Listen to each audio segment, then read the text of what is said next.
ये सरकार सारी अनपढ़ गमारों की है, ठीक है। ये पढ़े लिखे लोगों का मार समझते हैं। द्रोही घोषित कर दो या शहीन बाग में 500-500 रुपये मजदूरी बता दो, यहाँ पे 2-2 हज़ार के मजदूर बता दो। ये सब हवा में तीर चलने वाले नहीं हैं। देखिए, ये तो इनकी फितरत में है, ये सरकारी गुंडों की है। पहली बात तो ये है।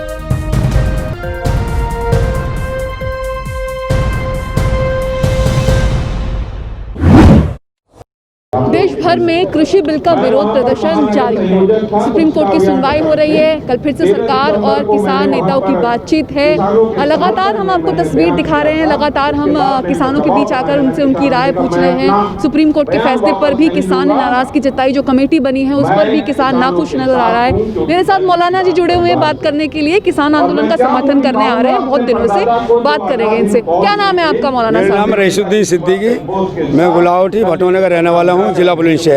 मैं किसानों के फेवर में और किसान का बेटा हूँ। हम अभी भी गांव देहात में जाते हैं तो किसानों के यहीं से पेट भरा जाता है, क्योंकि हर चीज़ किसान के घर में पैदा होती है। आप देख रहे हो कि चाहे कोई कितने बड़े शहर कस्बे में रहता हो, लेकिन किसान का बेटा ही उसका पेट भरता है। क्यों भरता है? क्योंकि खेती में मेहनत करता है। दाल, चीनी, चावल, गेहूँ, आटा, दाल सब गाँव से ही ला के करते हैं। और ये किसान के बेटे इतनी मेहनत से लगे हुए हैं। मैं आप सबसे दरख्वास्त करूँगा, जितने भी ये गवर्नमेंट सरकार को चला रहे हैं, ये श्री माननीय नरेंद्र मोदी जी, ये अपनी जब मन की बात कहते हैं तो सब सुनते हैं। और ये हमारे किसान भाई इतने मेहनत कर रहे हैं और सर्दी में पड़े हुए हैं, ऐसे कोहरे में, बरसात में अपना ला कर के यहाँ पर खा रहे हैं और इतनी मेहनत कर रहे हैं। अपने पूरे परिवार के साथ में यहाँ आए हुए हैं और तकरीबन आज 50-51 दिन हो गए हैं। तो मैं इनसे दरख्वास्त करूंगा, इनके बीच में आएँ और इनकी मन की बात सुने और इनका समाधान निकालें। जब तक ये समाधान नहीं निकलेगा तो यहाँ से किसान भाई वापस नहीं होंगे, क्योंकि किसान भाई इस कृषि के कानून को समझ चुके हैं। अब बहुत से लोग कहते हैं कि ये हरियाणा, पंजाब, राजस्थान के लोग क्यों हैं? मैं कहता हूँ कि पूरे हिंदुस्तान के लोग यहाँ पर आए हुए हैं। यहाँ पे यूपी, पंजाब, हरियाणा, राजस्थान, गुजरात, अहमदाबाद और छोटे छोटे जहाँ से भी ये लोग आए हुए हैं, बीवी बच्चों को लेकर के आए हैं और इस तरीके से मजबूती के साथ में लगे हुए हैं। मैं ये कहूँगा कि इनकी बात को मान लिया जाए। अगर इनकी बात को मान लिया जाएगा तो पूरा सुख चैन से रहेगा हिंदुस्तान। अगर इनकी बात को नहीं मानेगा तो हिंदुस्तान के अंदर वो परेशानी और बर्बादी आ जाएंगी कि मैं देख रहा हूँ कि ये तकरीबन 20 साल पीछे पहुँचा दिया हिंदुस्तान इन्होंने।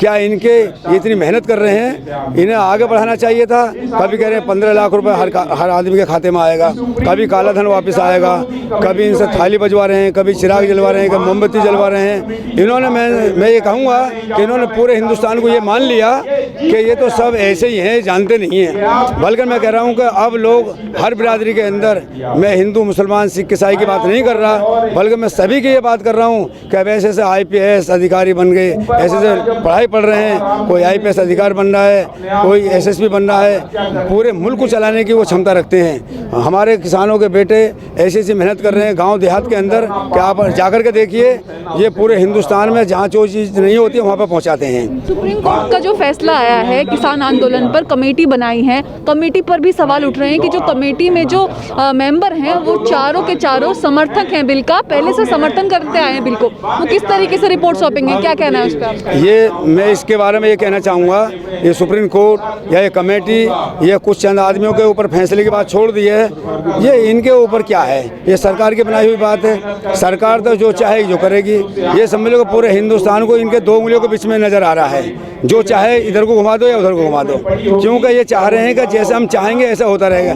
क्योंकि पब्लिक जो है ऐसी हो गई है कि सीधी सच्ची पब्लिक, लेकिन अब इनके चक्कर में आने वाली नहीं है, क्योंकि ये इसके अंदर नौजवान तबका जुड़ा हुआ है। और जहां नौजवान तबका और 80, 90, 100 साल के बुढ़े और जो पीछे अंग्रेजों के ज़माने तक की बात जानते हैं और आज के दौर की बात जानते हैं, वे सारे इतिहास को पढ़ चुके हैं। वे सारे वैज्ञानिकों और समाज को और गांव, बस्ती, देहात, शहर, कस्बे और सारे सूबों को जान गए हैं कि कहाँ क्या हो रहा है, कहाँ क्या हो रहा है। अब ये इतनी हिम्मत और ताकत इन लोगों में बढ़ गई है ताकि हिंदुस्तान को खुद भी चला सकते हैं। ये जान गए हैं कि जो कभी पहले अंग्रेजों के ज़माने में, पहले तो लड़ाई अंग्रेजों से लड़ी, फिर हिंदू मुसलमान बांटा, फिर अब इसको जगह जगह बांट रहे हैं। ये समझ रहे हैं कि इसमें क्या सरदार भाई हैं, इसमें पूरे सबका सहयोग है, पूरे किसान सब एक पाले पर आ गए हैं। मैं कह रहा हूँ कि ये लोग सब एक पार्टी बना लें तो ये कामयाब हो जाएंगे और बना रहे हैं। और इनके लिए इनका समर्थन आप भी करो और इन्हें जगह जगह दिखाओ, पूरा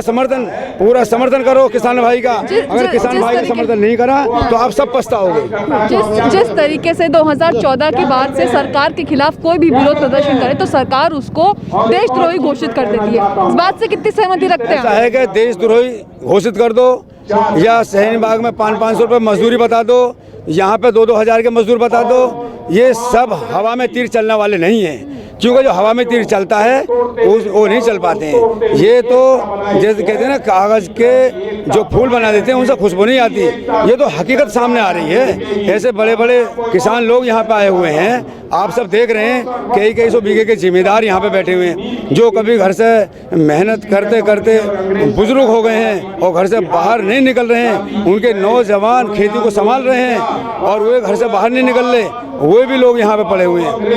अपने बीवी बच्चों को यहाँ पे लेकर आए हुए हैं और खुद पका रहे हैं और खिला रहे हैं और पूरी पब्लिक परेशान है। मैं माननीय श्री नरेंद्र मोदी से ये दरख्वास्त करूँगा, बड़ी विनती करूँगा कि इनके बीच में आए, इनकी बात को सुने, इनकी बात को सुने। आपको क्या लगता है कि नरेंद्र मोदी जो कि 2 बार प्रधानमंत्री बने हैं, मजबूत प्रधानमंत्री की बात करते हैं, देश को विश्व गुरु बनाने की बात करते हैं, आज देश का किसान उन पर भरोसा नहीं जता पा रहा है? मैं इसके बारे में कहूँगा कि ये किसानों ने ही उनको वोट दिया है, किसान भाइयों ने उनको नरेंद्र मोदी जी को वोट करा है, उन्होंने प्रधानमंत्री चुना है। लेकिन मैं ये बात कहूँगा कि जब कोई आदमी किसी को मारता है, अपने परिवार में कोई भी आदमी है, इतनी बात तो सब जानते हैं, जब किसी से लड़ाई झगड़े फसाद होते हैं तो मैं किसी धींग आदमी का पल्ला पकड़ लेता हूँ, किसी पुलिस को बुला लेता हूँ, कमिश्नर को बुला लेता हूँ, अपने दूसरे पड़ोसी को बुला लेता हूँ, तो मैं उससे मदद मांगता हूँ तो मुझे मदद करते हैं और मुझे बचा लेते हैं। लेकिन उसके बाद में खुद ही मारेंगे,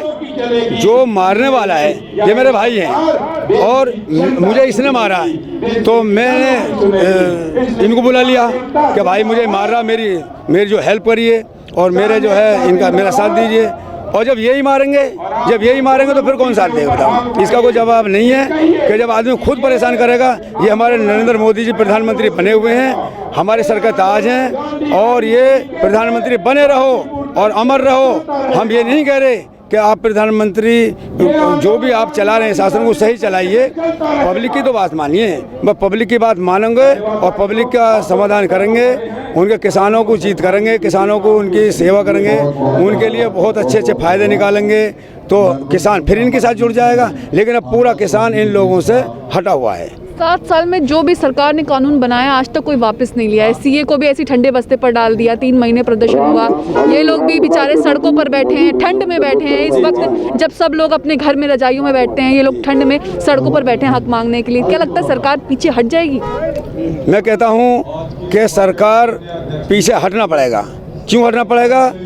हटना पड़ेगा सरकार को पीछे इसलिए हटना पड़ेगा कि हर चीज़ किसान के घर से पैदा होती है, वो भी किसानों के बेटे हैं, ऐसी बात तो नहीं है। जो हमारे सरकार को चला रहे हैं और जो नरेंद्र प्रधानमंत्री के साथ में जुड़े हुए लोग हैं वो भी किसान के बेटे हैं। और जो नौजवान हैं हमारे एयरफोर्स में, पुलिस में और बीएसएफ में, ये सब बहुत सारे किसानों के बेटे हुए हैं। ऐसे गांव देहातों में उन बच्चों को पाल के परस्त करके उनके मेहनत करा के उनसे भाग दौड़ करा के और जाके आर्मी में भर्ती कराते हैं, फिर भी लेना देने के आर्मी में भर्ती कराते हैं। जब वो आर्मी में रहने वाले, देश को रखाने वाले, जब वो सब किसानों के बेटे ही तो हैं, जब वो भी बिगड़ जाएंगे और किसान भी बिगड़ जाएंगे तो फिर हिंदुस्तान के अंदर क्या रह जाएगा? सर आपका क्या नाम है?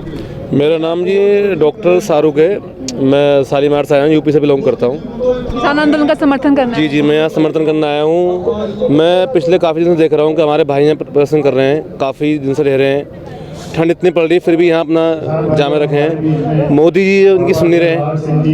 भाई हमारा कहना ये है, NRC आई इन्होंने तब भी गोद नहीं दिया, लेकिन आगे इंशाल्लाह ऐसा नहीं होने वाला, इन्हें सुननी पड़ेगी, माननी पड़ेगी यार। ठीक है भाई, जब तक इन्हें सुनेंगे हम यहाँ से हटेंगे नहीं, ठीक है जी। क्योंकि इनमें पढ़ा लिखा तो इन्हें इतने ज़्यादा ही नहीं सुन रहे, इतने यहाँ वीडियो जारी होंगे, वायरल हो रही हैं यूट्यूब पे, इनके कानों में डंगा नहीं बज रहा, बिल्कुल ठंडे बस्ते में डाल रखा है इन्होंने। यहाँ हमारे भाई इतने सर्दी में बैठे हैं, भूखे प्यासे हैं, इनके कान में कोई जू नहीं चल रही है, ठीक है जी। मैं इनसे कहना चाहूँगा कि हमारे जो किसान आंदोलन एक तो रहेगा, और दूसरी बात यह है जब तक ये नहीं सुनेंगे हम यहीं डटे रहेंगे, यहाँ से कहीं नहीं जाएंगे। जैसे सीएनआरसी को बदनाम करने की कोशिश की गई, तमाम आरोप लगाए गए उन पे, उस पे मैं नहीं जाना चाहती। अब वैसे ही आरोप इन पर भी लग रहे हैं। इन लोगों को भी सरकार ही बदनाम करती है, सरकार के मंत्री ही उल्टी सीधी भाषा इनके बारे में बोलते हैं, उस पर क्या कहना चाहेंगे? देखिए, मैं कहना ही चाहूँगा, ये सब इनके बिकाऊ आदमी है। ये थोड़े पैसे दे के इन्हें भेज देते हैं हम सबके बीच में, और वही बदनाम करते हैं।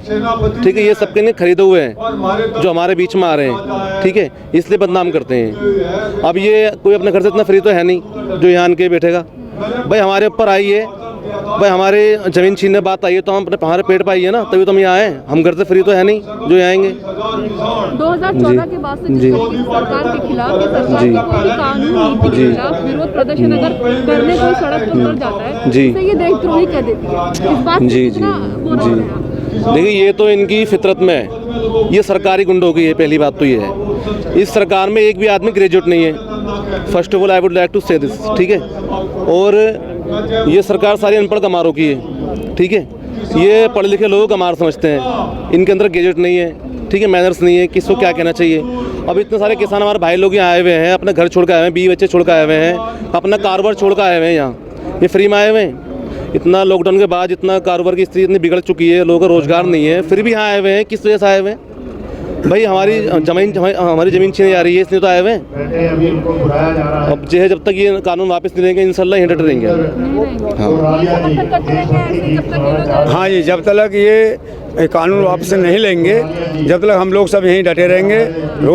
रोज़ाना का आना जाना रहेगा और ला के लोगों को खिलाते रहेंगे और मेहनत पर लगे रहेंगे। और सर्दी गर्मी बरसात चाहे मौसम कोई भी हो, लेकिन हम यहीं लगे रहेंगे।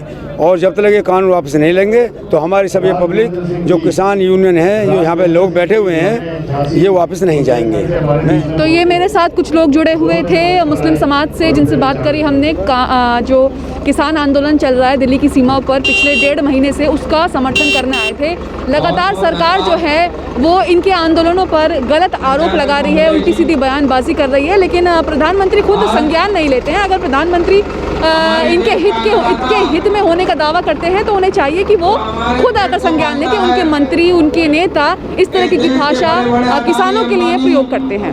गाजीपुर बॉर्डर से न्यूज़ मैक्स के लिए कैमरामैन फैज हुसैन के साथ मुनमुन। सभी अहम खबरों के लिए न्यूज़ MX को सब्सक्राइब करें, साथ ही बेल आइकॉन को जरूर दबाएं। लाइक, शेयर, कमेंट करना ना भूलें।